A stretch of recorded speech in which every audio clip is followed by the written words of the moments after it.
fishing today? Morning, Frank. And then do them funny little blokes come up now, do they? Oh, Ralph and Sam? Yeah, which are you anyway? I don't know, does it matter? Not really. No. No, we can't go, Frank. Why not? The weather's crap this week.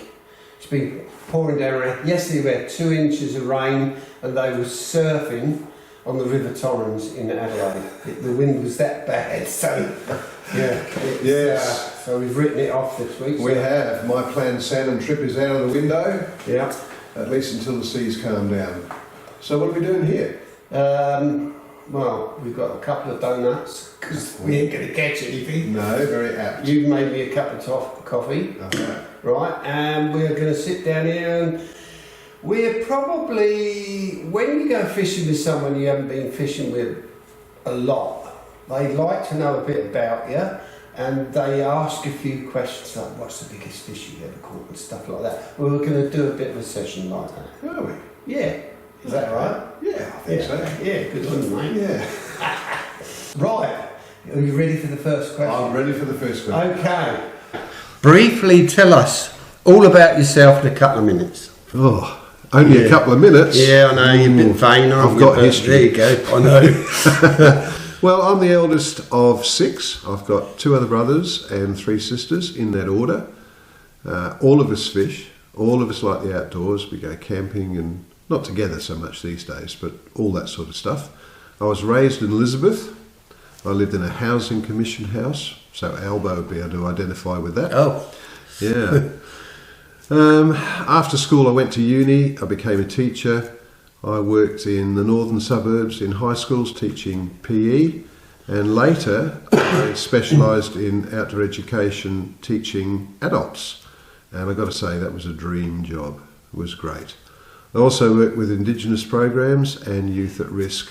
All in all, a very rewarding career, and now I'm enjoying my retirement. Good on you. Talk about how old I am. Well, actually, you've got a birthday next month, haven't you? I have. I'll be 72. Yeah. It's all being taken care of, actually. Yeah. Right. Okay. Yeah. Would you like a second question now? Why not? Starter for 10. Besides fishing, what are your other pastimes? Right, well, being an ex-outdoor education teacher, I pretty much like anything outdoors, and fishing on my channel is the main focus, but I also like travel. I like making videos, I like taking photographs, do a bit of gardening, and spend a lot of time with the family. What about in the evenings, Frank? There's a bit of a dark hidden secret there that I want to get exposed and out there. Okay, I might do a bit of gaming. Yes, a bit of gaming. How often do you do that a week? Every night. Yeah, you wanted to keep that quiet, didn't you? Well, I wasn't going to talk about it, no. Seeing as you raised it. Yeah, I play first-person shooter games, Second World War games, Call of Duty, Medal of Honor, those sort of games, which you'd know a lot about. No, I wouldn't know, mate. No. Have a little group of old farts and we all sit down and we put our TeamSpeak headphones on and kill each other, basically. Yeah, basically shoot each other. I'm very good at creeping up on people and stabbing them. Yeah, that's why I always sit with a tree at my back while we're fishing. Good thing, yeah. Yes. Yeah, so lots of sledging, but a lot of fun. We've been doing it for a long time. Well, I'm glad that came out. Yes, it's a different idea, isn't it?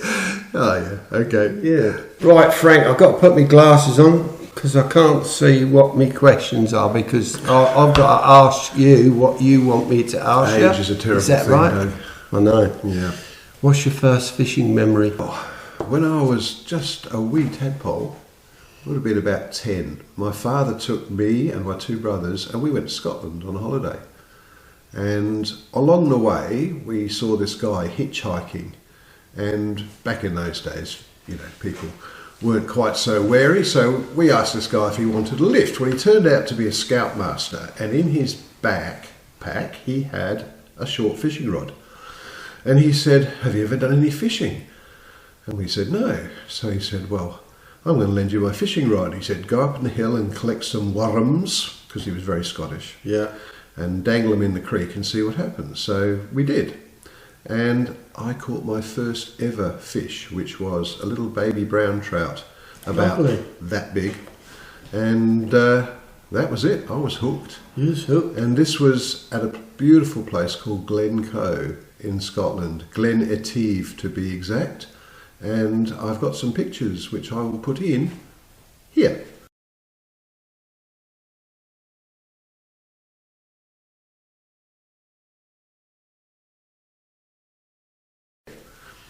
So that was my first ever fish, and after that I thought fishing was pretty cool, and I've been doing it ever since. So let's do the maths. So how long would that be?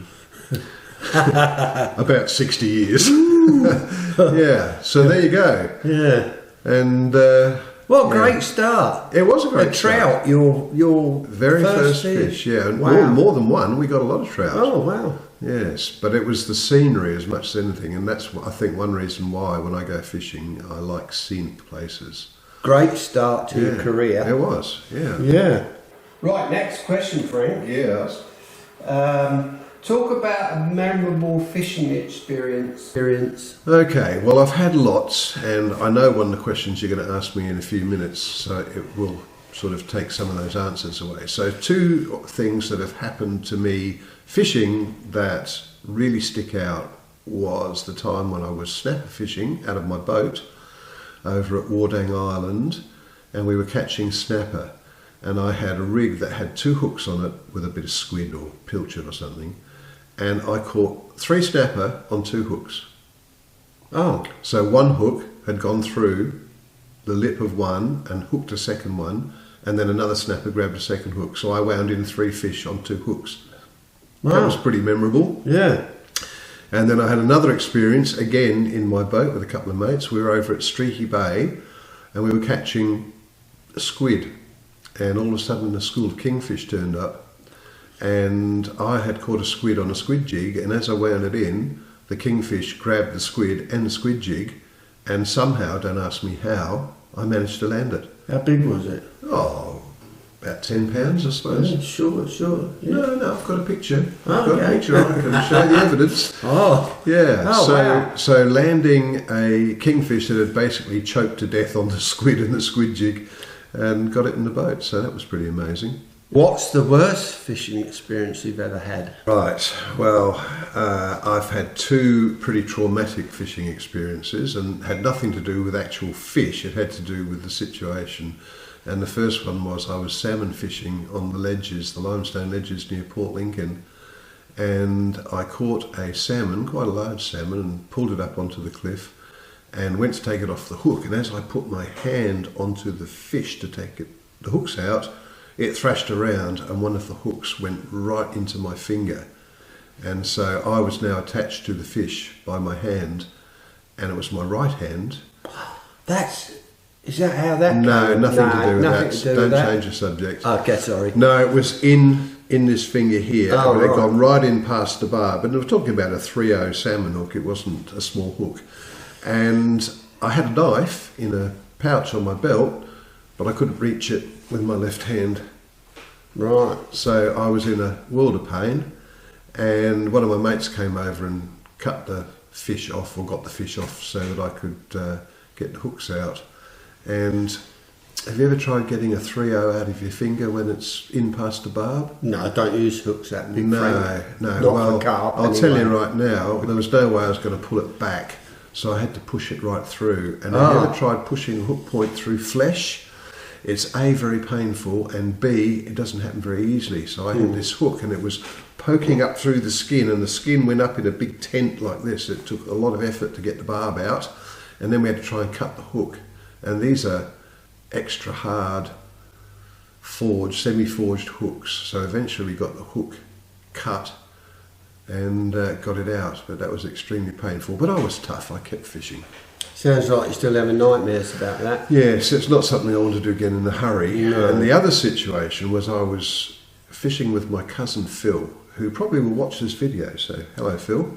And we decided that we would go to this place down at the bottom of York Peninsula, and we had this really bright, not so bright, idea that we would wade across to this island at low tide, because the fishing on the other side of the island, we reasoned, would be pretty good. So we had a really low tide, and we walked across a bit of reef and some sand and got onto this island, and we said, okay, we've got 3 hours fishing, and then we need to turn around and come back before the tide comes back in. So we did out fishing. We came back, but what had happened in the meantime was a big change had come through, and there were now 3-foot waves coming through this gap where we had to walk back. Oh. And we couldn't see the reef either, so it was a bit of a stressful situation because we were due back in town. We didn't have mobile phones or anything like that in those days, and we had nothing to eat. We had nothing in the way of extra warm clothing. We weren't going to spend the night on the island, so we decided to wade back. Oh. Tied all our rods together. I was at the front, Phil was at the back, and we started wading across the reef. So the water would go from sort of thigh deep to over your head. Oh, God. As these waves came in. And I've got a bit of footage which I will insert here that shows exactly that spot with the waves coming through, which will give you the idea. So the problem was, couldn't see the reef. So several times I stepped in holes on the reef and went completely in over my head. And eventually, after a lot of trauma, we got back to the other side and then celebrated, firstly, getting across alive, and secondly, how bloody stupid we'd been. Yes, that's how people die, isn't it? It is how people die. So, not an experience I'm keen to repeat. Well, what a tale that is. Yeah. I think the next question, Frank, is what everybody asks every other angler at one time in their life. What's the biggest fish you've ever caught? Okay, well, I've got to say, I'm not big on trying to always catch the biggest fish. Good. Yeah. The biggest fish that I've ever caught would be a tuna, which weighed about 23 kilos. I've caught 2 tuna over 20 kilos, and they were memorable catches because they were big, strong fish. I've caught stingrays, huge stingrays, for what that's worth. I've never really been big on trying to catch lots of big fish. No, I'm with you on that. Actually. Some people target big fish all the time. I mean, if a big fish comes along, I'm more than happy to catch it, but I don't go out and target, really big fish. It's more a question of having a good time. Yeah. I don't measure my catch in how many fish I've caught or how big they are anymore. I used to. How many I caught was important, not so much these days. Yeah. What's your favourite type of fish to catch and why? Without doubt, my favourite fish to catch is a salmon, saltwater salmon, Australian salmon. I have to say they are, to me, by far the best fighting fish. And normally if you catch one, you'll catch a lot because they school up. And so getting into a school of big salmon and catching as many as you can and releasing them, I don't keep salmon, and releasing them, letting them go for somebody else to catch, is a buzz for me. And that means sometimes walking huge distances along surf beaches. Some of the places I like to catch them would be around Port Lincoln or over on the west coast near Elliston. And I know you like it because a lot of your footage from Elliston is about salmon. Yeah. And I haven't caught many, but they go like the clappers. They do. They do, absolutely. They leap out of the water, they're strong. And the other fish that I do like to catch, but I don't get many opportunities, is barramundi. I've had a few barramundi sessions in the Northern Territory and WA, and they're good fun as well. Yeah, I agree. Yes. Where in SA do you like to fish the most? Right, well, I think I've just given that away. So the limestone ledges around Sleaford Bay near Port Lincoln, where you are fishing into surf, but you're up on a limestone ledge. The only problem there, of course, is trying to get the fish up on the ledge, particularly if you've got like a 4 or 5 kilo salmon. That's pretty hard on your gear. Yeah. And surf beaches. No end in there. No. I mean, you could use a cliff gaff or something like that, but if you do, then that's the end of the fish. So yeah. And surf beaches. I love walking along surf beaches. What fish would you like to catch that you've never caught before? Well, I have to say, in all modesty, I have probably caught every commonly caught species of freshwater and saltwater fish now, particularly after those Murray cod that we've caught recently. But I have not ever caught a flounder, and that's been sitting on my list of fish records for 60 years. Right. And I have never caught a groper. I have hooked a couple, but I've never caught one. So they are two that I would like to catch. Right. Well, let's hope you do one day before you get too old. Yes. I better get on with it then. Yeah, you've got till next week. Right.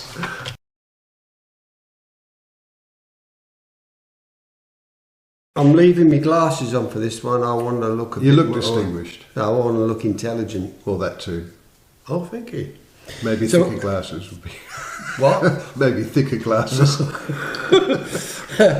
What changes would you like to see in freshwater fishing in South Australia? Well, here we go, because this is a pet thing of mine.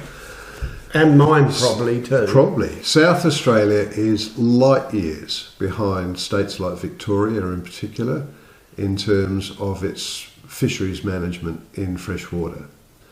Agreed. We have had some reservoir stocking in recent years, which has been great. However, I would like to see a fishing licence for freshwater in South Australia, and that includes people who fish in the Murray, anybody who fishes in freshwater. I mean, we do have a reservoir permit system, but I think a freshwater licence for everybody would be a good thing, and use the money from that exclusively to fund stocking programs, so that we put quality fish into our freshwater impoundments. Not just reservoirs, but particularly reservoirs. And what about actually enforcing that? Because I think you can have all that and then no one enforces it, so no one buys a licence. Well, unfortunately, I think a lot of people would agree with me. That's probably the case right now, that we have a permit system for reservoirs, which is effectively a licence, and yet we both know from our experiences fishing in reservoirs that there are people who don't have licences and just go in there, and we have people who rape and pillage and take fish from the fishery that are undersized, And over quantity. Yeah, absolutely. Yeah.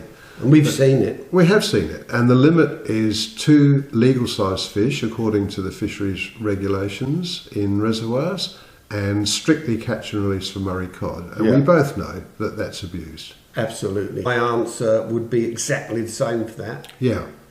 Well, I mean, more fisheries officers. It's as simple as that.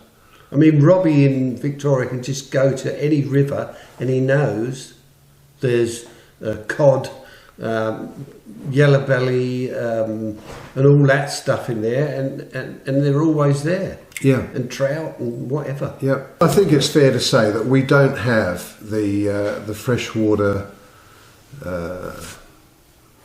resources in South Australia, other than reservoirs, the River Murray, and a few smaller rivers. We don't have the same waterways that they have in Victoria, but we could do a lot better than we are currently doing. Agreed. Absolutely, 100% agreed. Yeah. I think, things have come a long way in the last few years, and largely that's been politically motivated. People who are running for government want to win the fisheries vote, and let's face it, the fishing community is a powerful political tool. Yeah. But I sometimes am concerned about the fact that stocking efforts seem to be just before an election or as a result of an election, and then things go into slow down mode and nothing much happens. Yeah. It needs to be along the lines of what they do in Victoria, where they put millions of fish in every year. Yeah. So that as fish are taken or die or predated, then there's a constant backup supply going in. Yeah, and I'm going to have a little pop here, not at you, but when I get stuff on the internet from Wreckfish and that, it all seems to be about saltwater fishing and very, very little about freshwater fishing. I think we're neglected a bit in South Australia. Absolutely. But then, of course, they come up with things like, what they're going to do or what they say they're going to do about stocking places like Windvale Dam, and we both know that's pie in the sky. Probably never happen. Well, even if it did happen, I think we both agree that the chance of it being successful is fairly limited. Yeah. In your fishing experience, other than going with me, and I know I'm your favourite, who else would you like to go fishing with in Australia if you had the chance? Well, there are a number of people who I follow on YouTube, whose either their philosophy or their the way that they fish I really like and respect. One of would be Robbie Alexander. Yeah. I'd like to go fishing with him. Oh, hang on a minute, I have been fishing with him. Yeah, I am. No, I made a special trip to Victoria a few years ago, got in contact with Robbie and organised to go over there. Unfortunately, it was a very tight time schedule and Robbie wasn't very well, but he was an absolute champion and he allowed me to do an interview. I'll put the link in the comments below so you can watch that interview if you like. And the following day I went fishing with him, just a session down on the Ovens River, where I caught trout cod, Macquarie perch, carp, of course. Yeah.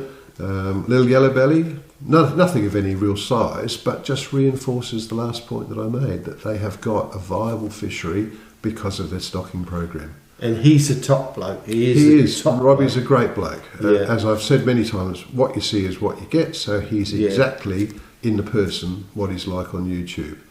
Top guy, and had a lot of fun. And I comment on all his videos. Well, not all his videos, most of his videos, but I certainly have a look at them. Yeah. Yeah. Just a word here, Robbie.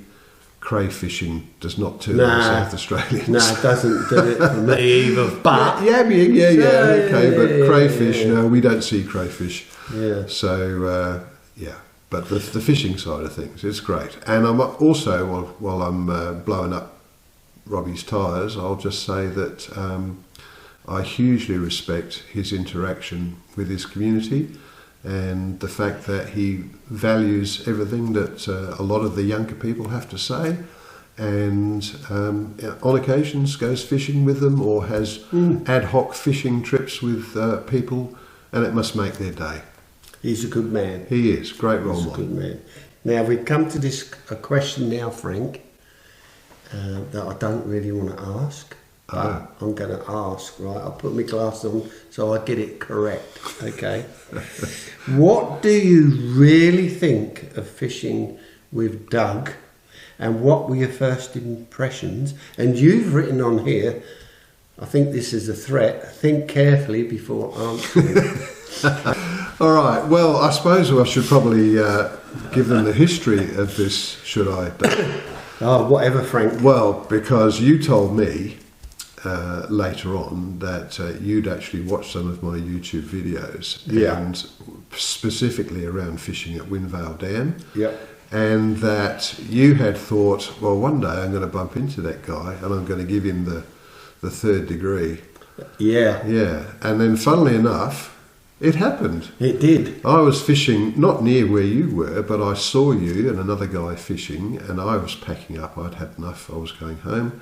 And I thought, I'll just wander over and talk to those guys. Too good looking. Well, one was good looking, wasn't he? Yeah, he was. I don't know what happened to you. Oh. Anyway, so I wandered over and we batted the breeze for a while, and then it came around to, well, let's have a fish together. And, oh my God, how many years later, here we are. I have to say that we've had this discussion many times, that good fishing buddies are hard to find. They don't come along. Agreed. They don't come along every day. No. And I had several people with whom I fished a lot, mostly saltwater, in years gone by. And unfortunately, one of them is not here anymore. And the other guy that I used to fish a lot with moved down to the other side of town, and he's got various medical issues that don't allow him to fish very much anymore. So that sort of didn't happen. And the other one would be my cousin Phil, hi Phil, who now lives in New Zealand. Very thoughtless of him to move over there. So ultimately you're stuck with me, is that what you're saying? Well, in a roundabout way I was going to get to that, yeah. But you're stuck with me. Look, let's be perfectly honest here. I enjoy going fishing with you, Doug. We've had this conversation on a number of occasions. very similar sense of humour, very similar beliefs on lots of things. Yeah. And it's as much about the company as catching the fish. Yeah, I think a lucky chance meeting. Yes, absolutely, 100%. Yeah, I think so too. Yeah, and look, you know, was it 3 years? How long's it been? I think it's more now. I think it's more like 3.5. 3.5 years. Something like that. Yeah, and we go pretty regularly. We try and get out once a week. Yeah. It doesn't always happen like this week. No. But usually it does, unless one of us has got things on, in which case we might go separately. We do all right, actually. We do. Yeah. We have a laugh. We certainly do have a laugh, yes. And many people have commented on the banter. Yes. Yes, and absolutely. For some reason it just seems to happen. Yeah, similar sense of humour, like I think so, yeah. Very good, Frank. Well, thanks, Doug. It's been nice chatting about this. Yeah, it was really good. Be interesting to see how this comes out. Yeah, I'm dreading it, actually. Never done anything like this before. Okay. Well, at least you're going to get the same questions. Yeah. Yes. Okay, well, I think it's almost time for a coffee break. What do you say? And a donut. Ooh. Do a bit of advertising. If you'd like to sponsor us, Krispy Kreme would be very happy. Oh, in this one. Wrong camera. If you'd like to sponsor us, Krispy Kreme would be very happy. Yeah. Coffee and a donut, Frank. Okay.